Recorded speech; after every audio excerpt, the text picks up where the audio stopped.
তো পতঞ্জলি অষ্টাঙ্গ ধারণা।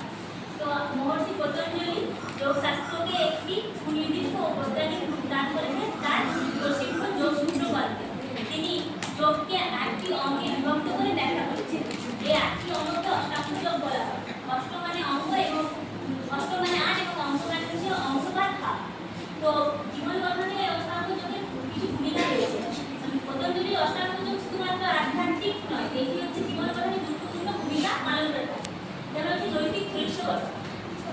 পতঞ্জলি অষ্টাঙ্গ যোগের প্রথম দুটি অঙ্গ যম ও নিয়ম আমাদের নৈতিক চরিত্র গঠনে সাহায্য করে থাকে। যমের সত্যকারিতা, অহিংসা প্রকৃতি আমাদের নৈতিক চরিত্র গঠনে সাহায্য করে। যদি কোনো ছাত্র সত্য কথা বলে তাহলে সবসময় তার চরিত্রের বিকাশ হয়ে থাকে। শারীরিক সুস্থতা রক্ষা। শারীরিক সুস্থতা ছাড়া জীবন গঠন সম্ভব নয়। তাই শারীরিক সুস্থতার জন্য পতঞ্জলি অষ্টাঙ্গ যোগে প্রাণায়াম ও আসনের কথা বলেছেন। এর মাধ্যমে আমরা শারীরিক সুস্থতা অর্জন করতে পারি। শৃঙ্খলা বৃদ্ধি। পতঞ্জলি অষ্টাঙ্গ যোগে সত্য, অহিংসা, ক্রোধ ও সন্তোষের মাধ্যমে আমরা শৃঙ্খলা বৃদ্ধি করে মানসিক স্থিতি আনা। পতঞ্জলি অষ্টাঙ্গ যোগে প্রাণায়াম এবং আসনের মাধ্যমে প্রাণায়ামের মাধ্যমে আমরা শ্বাস প্রশ্বাস নিয়ন্ত্রণ করে থাকি এবং তার মাধ্যমে স্নায়ুতন্ত্র উন্নত হয় এবং এই স্নায়ুতন্ত্রের মাধ্যমে মানসিক স্থিতি আনা যায়। ইন্দ্রিয় নিয়ন্ত্রণ।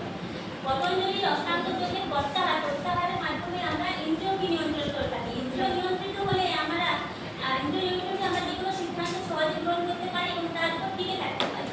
একাগ্রতা রয়েছে। আমরা ধ্যানের মাধ্যমে যে কোনো বিষয়ের উপর একাগ্রতা দিয়ে থাকি এবং একাগ্রতা বৃদ্ধি করে থাকি।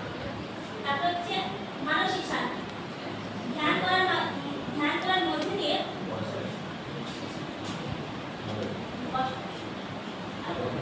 অষ্টাঙ্গ যোগের 8টি অঙ্গ হচ্ছে, প্রথমে হচ্ছে যম।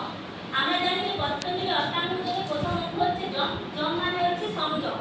বাইরের যে কোনো বস্তু থেকে মানে আত্মশৃঙ্খলা বৃদ্ধির জন্য নিজেকে সংযম করা। তারপরে যমের 5টি অংশ হচ্ছে অহিংসা, সত্য, অশ্রেয়, ব্রহ্মচর্য, অপরিগ্রহ। নিয়ম হচ্ছে সমাজে চলার জন্য নিয়ম শৃঙ্খলা বা নিয়ম নীতি।